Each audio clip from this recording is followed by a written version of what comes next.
Crime हो या राजनीति, चुनाव हो या आयोजन, अब हर मुद्दों पर खुलकर होगी चर्चा एक खास शख्सियत के साथ। देखना ना भूलें हमारा कार्यक्रम एक खास मुलाकात। खास पेशकश खास मुलाकात में मैं हूं कृति मिश्रा और आज हमारे मेहमान हैं राज्यसभा के उपसभापति हरिवंश जी। हरिवंश जी, स्वागत है आपका। धन्यवाद कृति। आपकी अभी वापसी हुई है ओटावा कनाडा से। आपने वहां पर 25th कॉन्फ्रेंस प्रिसाइडिंग ऑफिसर्स और chairman of parliament of Commonwealth Nations, वहां पर लोकसभा स्पीकर ने एक डेलीगेशन लीड किया, आपने भारत का रिप्रेजेंटेशन किया। किस तरह की हाइलाइट्स रहीं, क्या बड़ी बातें रहीं? जैसा आपने बताया, ये प्रिजाइडिंग ऑफिसर्स और स्पीकर्स जो कॉमनवेल्थ कंट्रीज़ के उनका कॉन्फ्रेंस था। ये 25वां कॉन्फ्रेंस था और इसमें ख़ास तौर से 4 विषयों पर बातचीत हुई। पहली चीज़ थी parliamentary engagement, openness, transparency and accountability, challenges and opportunities arising from the displacement of A parliamentary assembly. यानी जो जहाँ पर जिन मुल्कों में 50 वर्ष 100 वर्ष पहले पार्लियामेंट्स बन गई, अब उनकी नीड्स अलग हैं, उसके अनुसार जो नया पार्लियामेंट बनना है उसमें क्या प्रॉब्लम्स हो रही हैं, उसका आर्किटेक्ट, उसमें क्या चैलेंजेस आ रही हैं, उस पर भी वहाँ चर्चा हुई। और कई दुनिया के देशों में उस किस्म की प्रॉब्लम है। जैसे हम लोग भी अपने नए संसद की बात करते रहे हैं, नया संसद के लिए बने सब कुछ, उसके पीछे क्या परिश्रम हो, कैसे वो बने, उसके एक एक होमवर्क और डिटेलिंग में जाना, वो दुनिया के दूसरे देशों में भी कैसे हो रहा है, इस विषय पर भी एक वहाँ चर्चा थी। तीसरा विषय था parliamentarian as a effective legislature and constituency representative. Parliament में हमारा एक रोल है कि हम बेस्ट पार्लियामेंट्रियन के रूप में काम करें, तो देश के नेशनल इश्यूज़ पर हम किस तरह से उठाएं, किस तरह से हम अपना स्टैंड क्लियर करें और किस तरह से बिल्कुल क्लैरिटी के साथ बात करें। यही चीज़ एज ए रोल हमारा एक अपने कॉन्स्टिट्यूएंसी के रिप्रेजेंटेशन में हो सकता है कॉन्ट्राडिक्शन उत्पन्न करे। यानी हमारे कॉन्स्टिट्यूंसी में अगर कुछ चीज़ें ऐसी हैं जिस पर लोग अलग ढंग से सोचते हैं पर नेशनल इंटरेस्ट में वो बात अलग है, तो हमारा रोल कैसे होगा, इस पर वहाँ चर्चा थी। और fourth and last subject was security of individuals in the parliamentary context and beyond.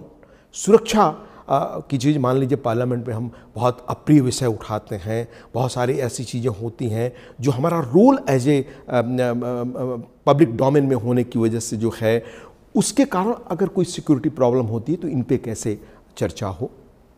माननीय हमारे स्पीकर साहब लोकसभा ओम बिरला जी ने भी भारत का पक्ष और हम इन सब चीज़ों पर कैसे काम कर रहे हैं रखा, और हमने भी 2 विषयों पर अपनी राय रखी।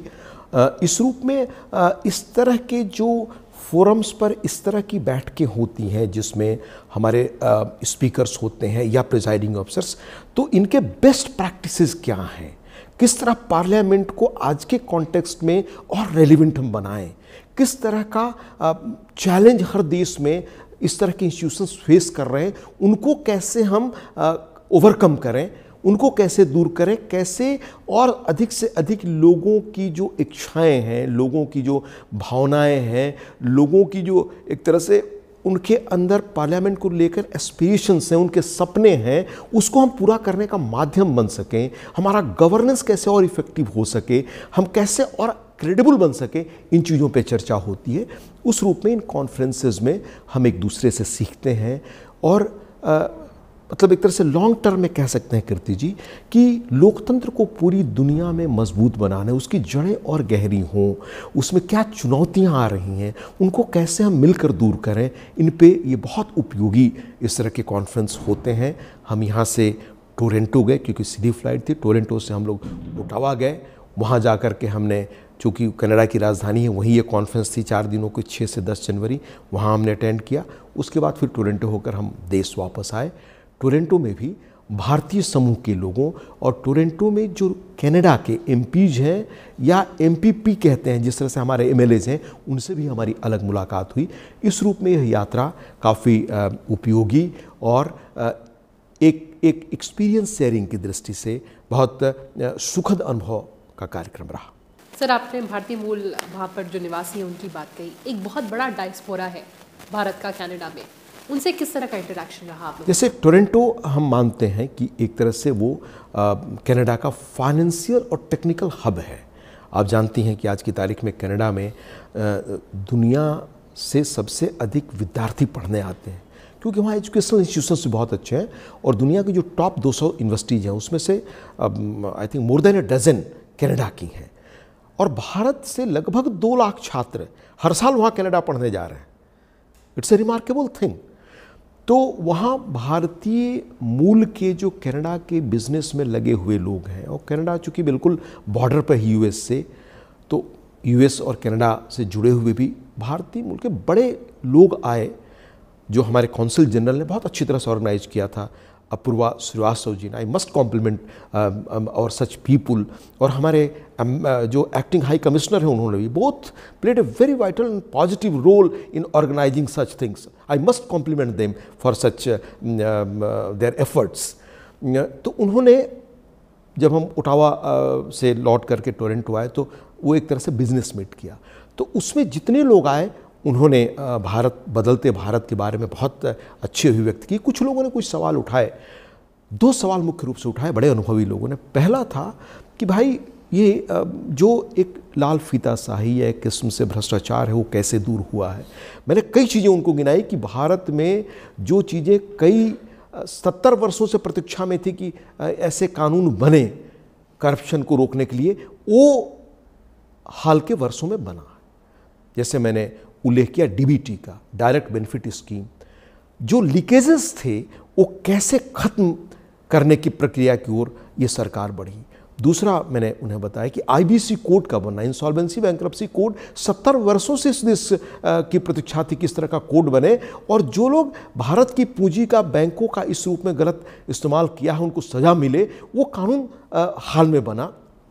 तीसरी चीज़ मैंने उनको बताई कि किस तरह से बेनामी संपत्ति पर कंट्रोल हुआ। चौथी चीज़ मैंने बताई कि किस तरह 56J रूल के तहत नॉन परफॉर्मिंग ऑफिसर्स पहली बार हज़ारों की संख्या में, अगर टोटल आप देखें, किसी चैनल को, किसी मीडिया को इस पर काम करना चाहिए, कितने लोगों को कंपल्सरी रिटायरमेंट मिला। क्योंकि आज की दुनिया में नॉन परफॉर्मिंग होकर आप कहीं चल नहीं सकते। ये लोग हैं जो देश को आगे ले जाते हैं। इसी तरह बेनामी संपत्ति से लेकर, फिर मैंने बताया कि सेल कंपनियां, 3 लाख सेल कंपनियां बंद की गई। मैंने इस तरह के जितने स्टेप्स उठे हैं वो मैंने गिनाया कि कितने कानून बने हैं। ये वो स्टेप्स हैं जो करप्शन को जड़ से, टॉप से ख़त्म कर रहे हैं। और वो आपको, जैसे मैंने कहा कि इसमें इनकम टैक्स में फेसलेस असेसमेंट की ओर ये देश बढ़ रहा है। ये रिमार्केबल चीज़ें हैं कृति जी। और भारत के बाहर इन कदमों के बारे में मुझे महसूस हुआ कि और बताना चाहिए, जिन्होंने इस भारतीय व्यवस्था को एक साउंड फुटिंग पर डाल दिया है, जिसका रिजल्ट आने वाले दिनों में निश्चित तौर पे दिखेगा। दूसरा, एक बड़े जाने माने मैथमेटिक्स बैकग्राउंड के व्यक्ति थे, जो बड़े वहाँ पर भारत के गणितज्ञ हैं, जो भारत से भी जुड़े हैं कई चीज़ों में। वो अलग से फिर मुझे मिले उसके बाद, उन्होंने बल्कि लोगों ने बड़ी अच्छी प्रतिक्रिया इस पर व्यक्त की। दूसरी चीज़, जो रीजनल और रूरल एक तरह से जो हमारे यहाँ गैप रहा, उसके बारे में भी 1-2 लोगों ने यह जिज्ञासा व्यक्त की। मैंने कहा कि रीजनल डिस्पैरिटी और गांवों और शहरों का फ़र्क दूर करने के लिए जितने बड़े स्टेप्स हुए हैं उन्हें बताया मैंने।